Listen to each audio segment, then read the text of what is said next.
Thank you very much, members of the press. I'm Babu Owino, Member of Parliament for Embakasi's constituency and a leader of Team Ground, the recently formed political movement that is doing the work under the doctrine of separation of powers, checks and balances, as was discovered or opined by Charles Louis de Montesquieu in the 17th century. So in this century, we are proceeding with his work to keep checks and balances on both the county governments and also the national government. Today, I want to issue the current sorry state of the Nairobi County government. Yesterday, the governor of Nairobi, Johnson Sakaja, did issue the state of the county. But to our surprise and the surprise of many Nairobians and Kenyans, there are so many flaws that has been committed in Nairobi County. To this extent, we have come up and analyzed the Auditor General's report that was released yesterday, 107-page report that is talking about the situation in Nairobi County. We have analyzed page by page from page 1 to the last page, which is page 107, and we have come up with the following facts, the conclusion to which there is serious misappropriation of funds in Nairobi County. There is serious embezzlement of funds in Nairobi County. There is serious pilferage of funds in Nairobi County. There is serious defrauding of the hard-earned money for the Nairobians, and there is serious misrepresentation of facts. To be short, the factoids presented by the current governor of Nairobi County. And therefore, if we want, number one, we want to talk about the type of audit opinions.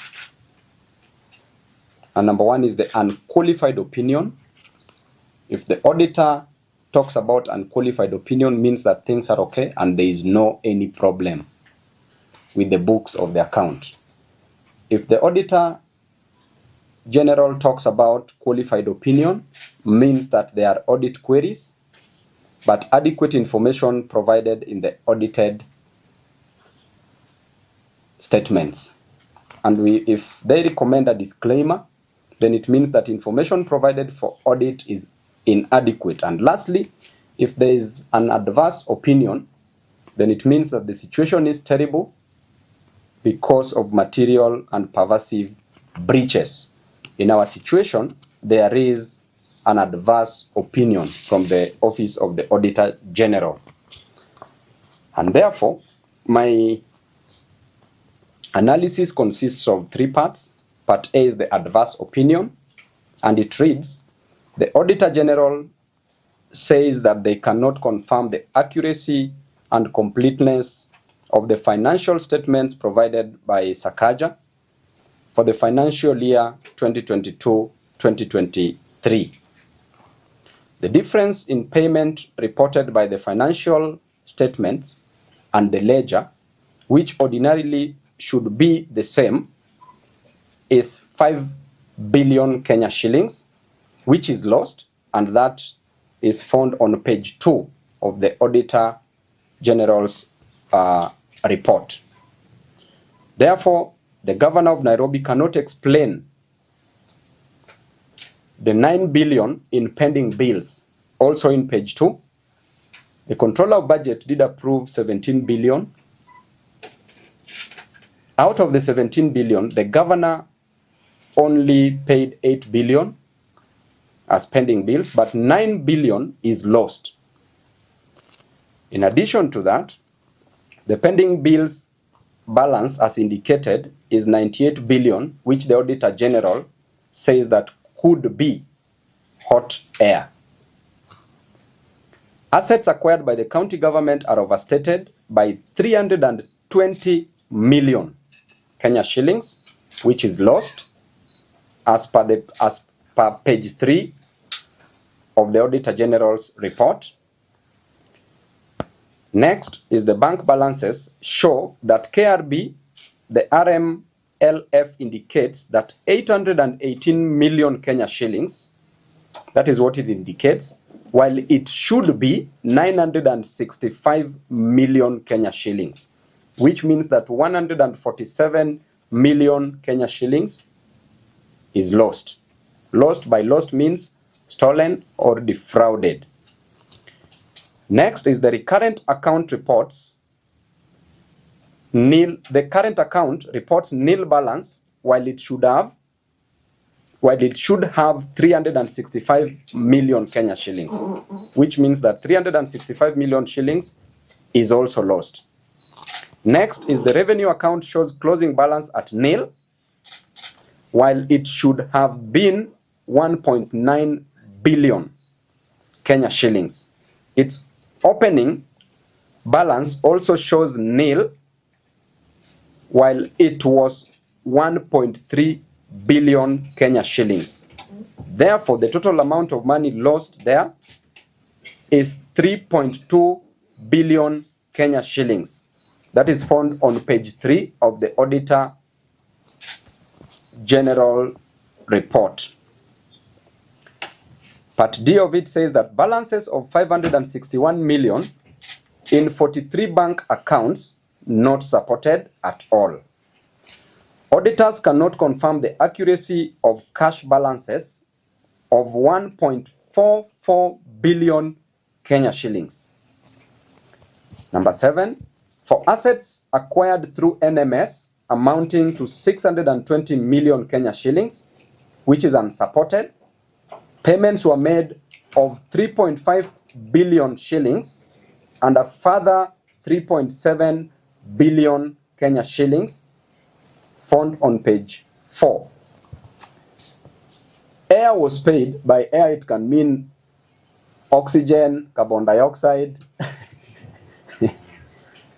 or any other air. Air was paid, or hot air was paid for at 60.8 million Kenya shillings, apparently for floodlights, but no supply was done and no entry was made for the same, found on page 4 of the report. Sakaja says he paid salaries of 11.2 billion Kenya shillings, but records of banks and IPPD shows only 8.8 billion Kenya shillings. Hence, 2.2 billion Kenya shillings was paid to ghost workers. By ghost workers, now it means that that money has been stolen. Purported payments of 161 million Kenya shillings and 93 million Kenya shillings to temporary workers were not supported by any documents at all. That is on page 5 of the report. Number 10, 226 million Kenya shillings from the salary account was paid through 46 fictitious transactions, not supported at all and not related to salaries, which means 226 million again stolen. That is on page 5 of the report. That is part A on adverse opinion. Part B says other emphasis. Other areas where money has been lost. Number 1, despite reporting to have spent 29.2 billion against a budget of 39.6 billion, the county committed additional 17.8 billion, meaning it spent a total of 47.1 billion, which is 7.5 billion shillings above the budget. Now you can see where the fraud is, because they've budgeted for money, but they've spent above what they budgeted for. So which means they were spending on what they didn't budget for. That is on page 6 of the report. Despite the county having a whooping, that is number 2, despite the county having a whooping 832 cases, this is where now there is serious fraud. The county had 832 cases. A mere 11 advocates were owed 10.7 billion Kenya shillings. 11 advocates owed 10.7 billion Kenya shillings in fees, and a further 121 advocates owed another 10.2 billion Kenya shillings. Hence, legal fees for 132 lawyers stood at 20.9 billion Kenya shillings. So you want to tell me that Sakaja has already paid 11 advocates 10.7 billion Kenya shillings. It means that every advocate was pocketing 1 billion, close to around or approximately 1 billion Kenya shillings. What is the governor doing? That is found on page 6. The county has not resolved audit issues raised by the previous audit report. Number 4, the county did not report the various funds being run by the county, e.g. disaster fund, and there you heard what happened even in Embakasi East constituency when there was serious disaster resulting from the gas explosion. A budget of 285 million disappeared. Not even a shilling was used to help any of the victims from the county government. Not even a mattress, not even Piriton was bought to give my people to sleep so that they could not feel the pain. Despite withdrawing, that is number 5, despite withdrawing 30.5 billion from the county revenue fund, no reports were filed with the Office of the Auditor General. Remember, 30.5 billion was withdrawn, but no report filed. That is on page 7 of the report. Number 6, Nairobi Pay, the absolute revenue management system vendor, operates without a valid contract. I did talk to the majority leader of the county assembly, Mheshimiwa Imwatok, and he said that on Tuesday next week they will table a report on the same, and that the report says that was written in Mombasa, that there was a recommendation from the committee. The MCS said that the governor should be prosecuted. That is what the decision was, and that report, as we speak, Governor Sakaja is working so hard so that the report is not tabled next week on Tuesday. We'll follow it up. Number 7, payment for roads and civil works amounting to 567 million was not supported by any document, which means that 567 million for roads was paid but not supported. So members of the press and Nairobians,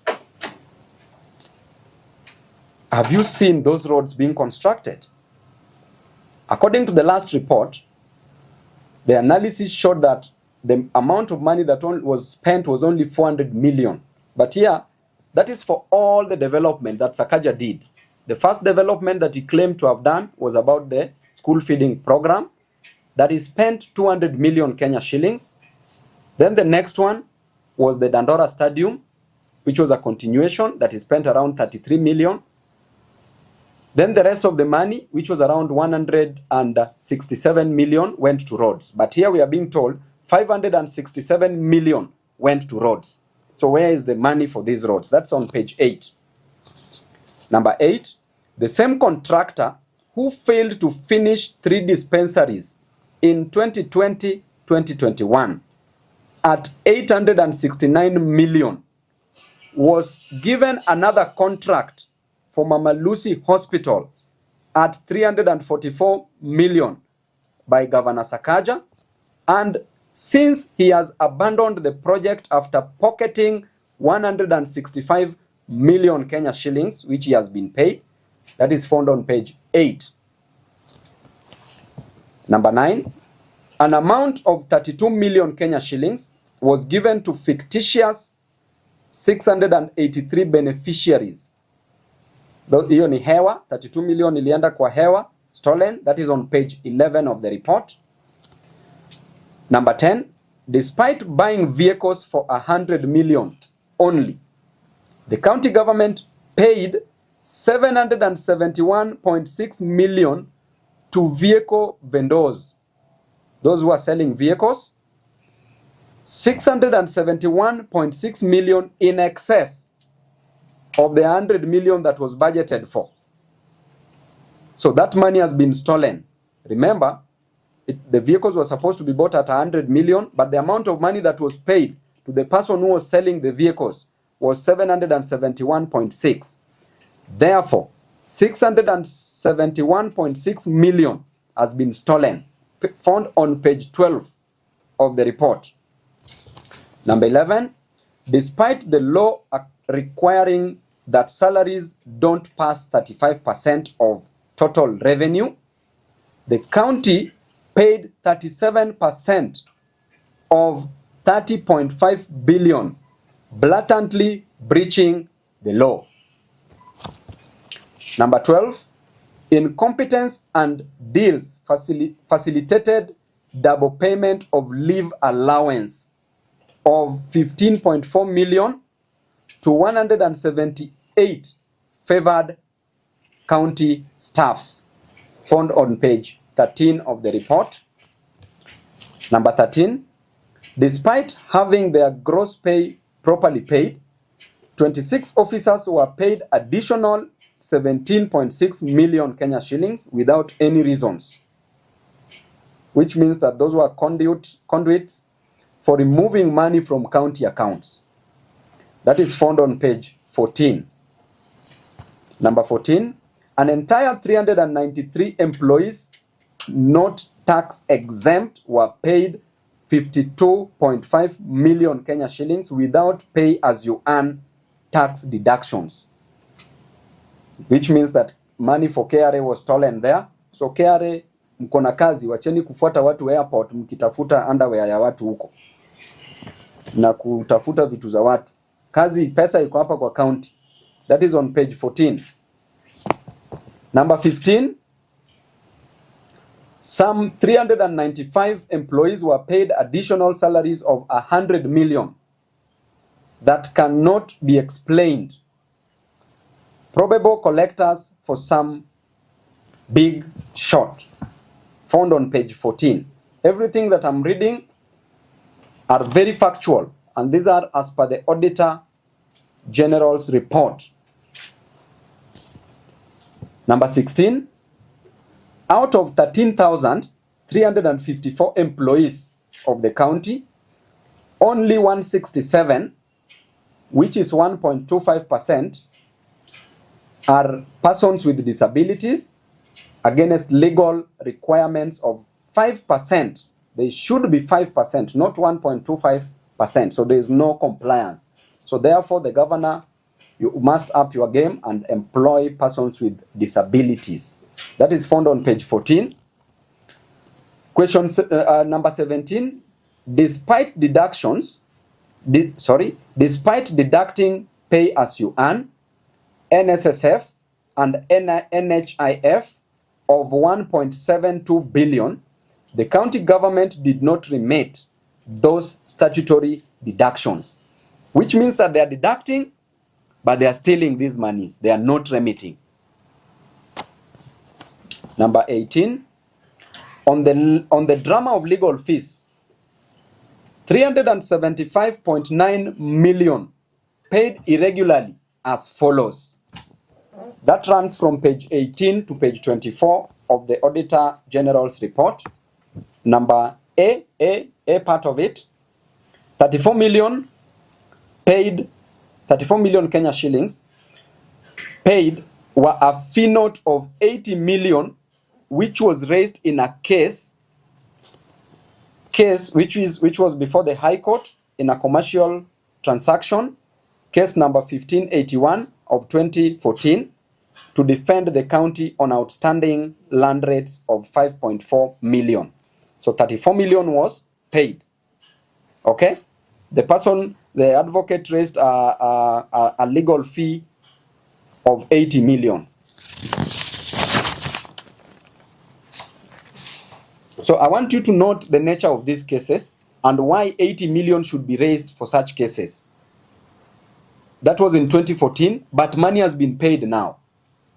Okay? So which means that one of the ways by which the governor uses to steal money from the county is through these legal fees. Using these lawyers, they have very exorbitant, expensive, high fee notes. Then that is where the government takes 50% of what he pays. And that is an agreement that he makes before. And that is what he dangles to some of the MCAs, that if you don't fight me, bring one lawyer, I pay your legal fees. So that is what is happening at the county. Part B of it, 47 million were paid where a fee note of 78 million was raised to represent the county in a matter which was the Environment and Land Court, case number 248 of 2021, where a small plot was double allocated by the county in Kayole.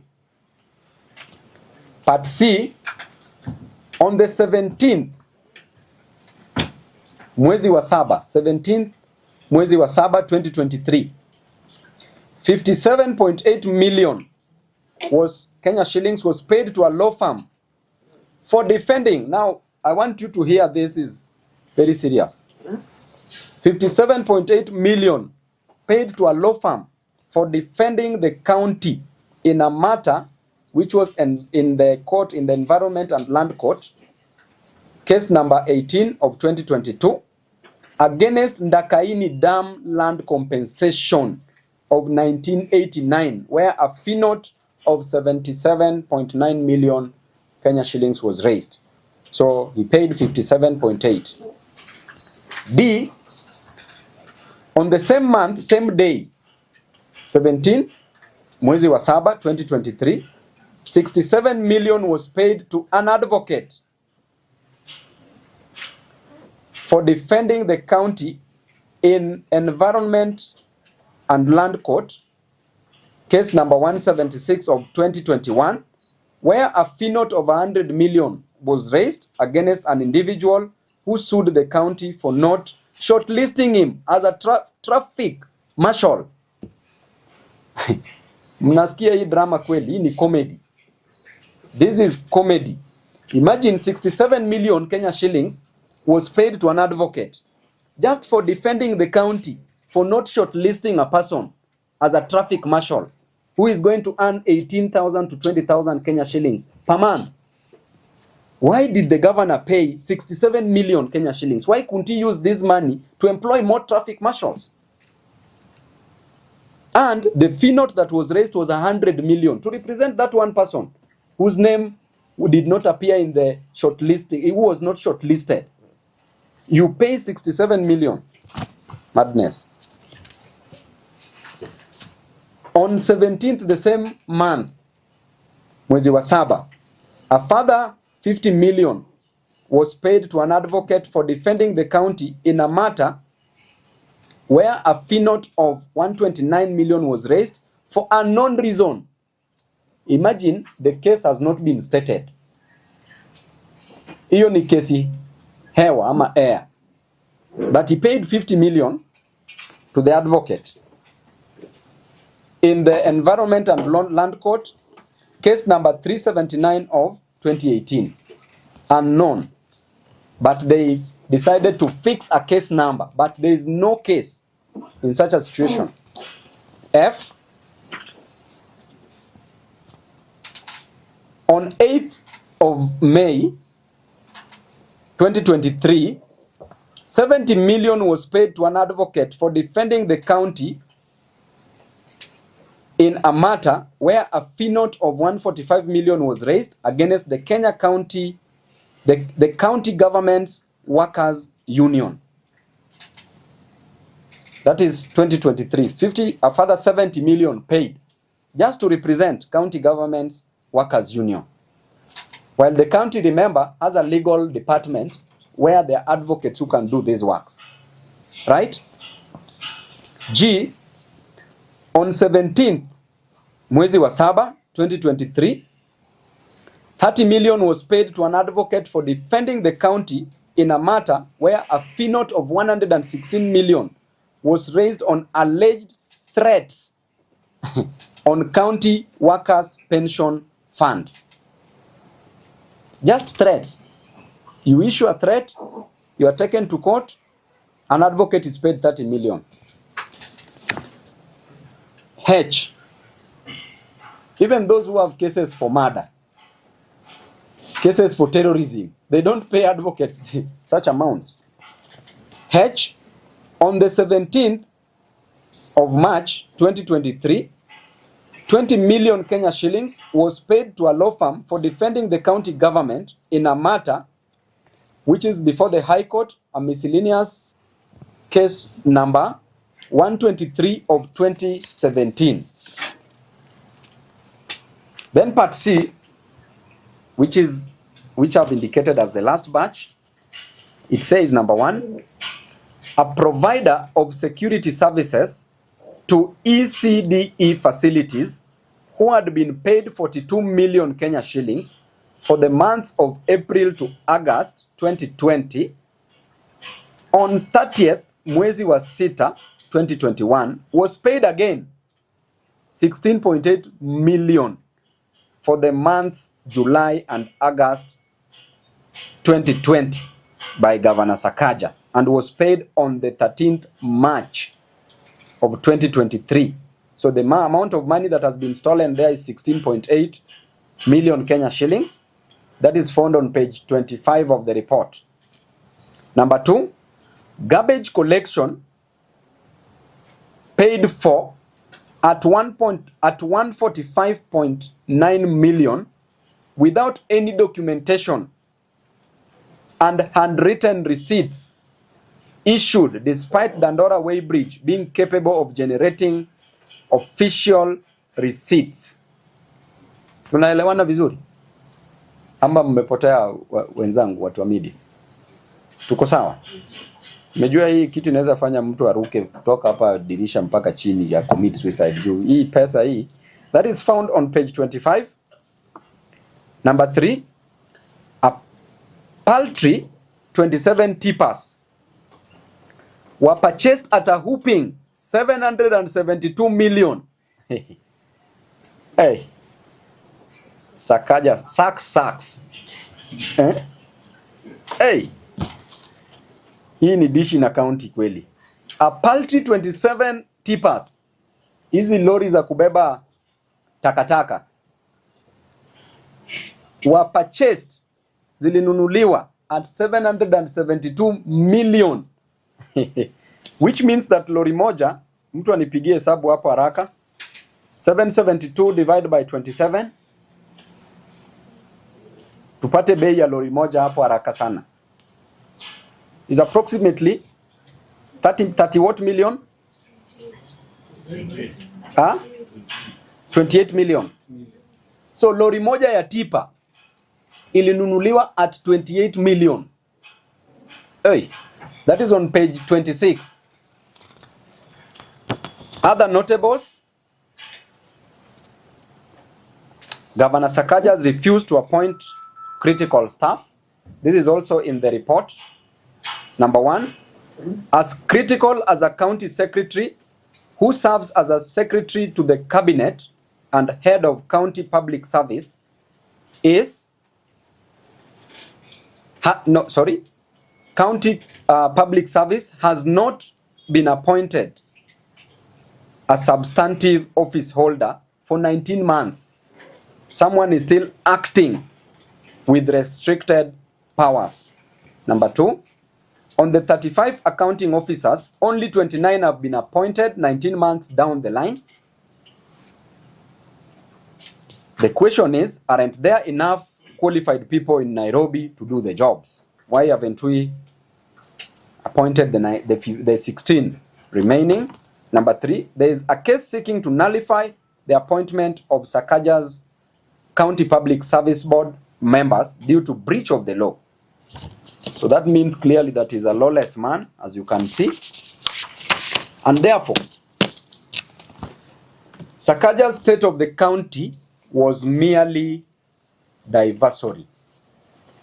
Number 1, the big projects, building primary school classrooms, which is not his duty, as he was purporting and saying, that is a function of the national government.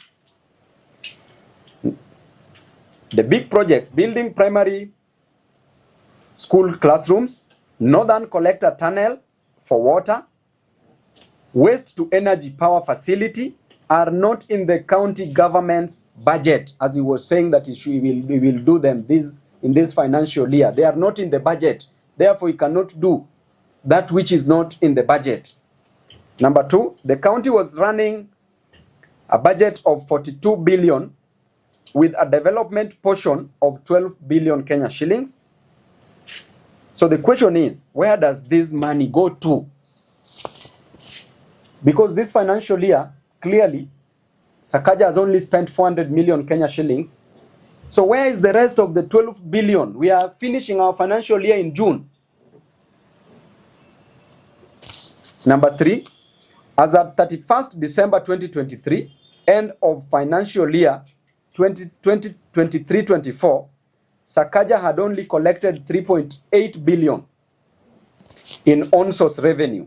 How can he lie that he collects the budgeted 19 billion on the on-source revenue?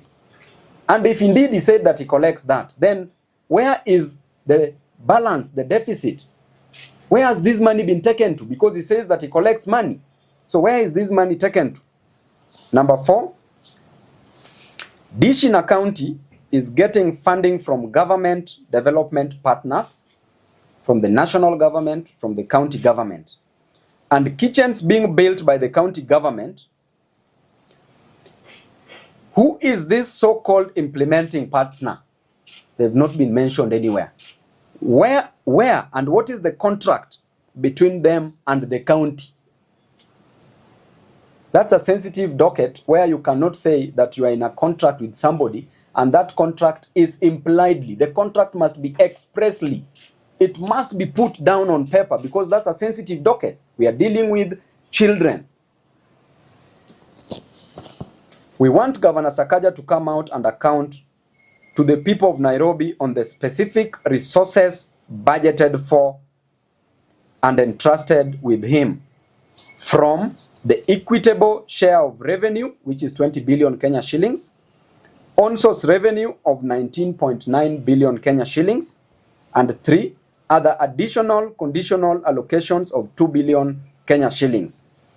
Whatever he chooses to do with other funds will be the subject of audit and accountability as and when those funds are available. Therefore, the people of Nairobi are not interested in drama. They are not interested in Dimples anymore and damn talks.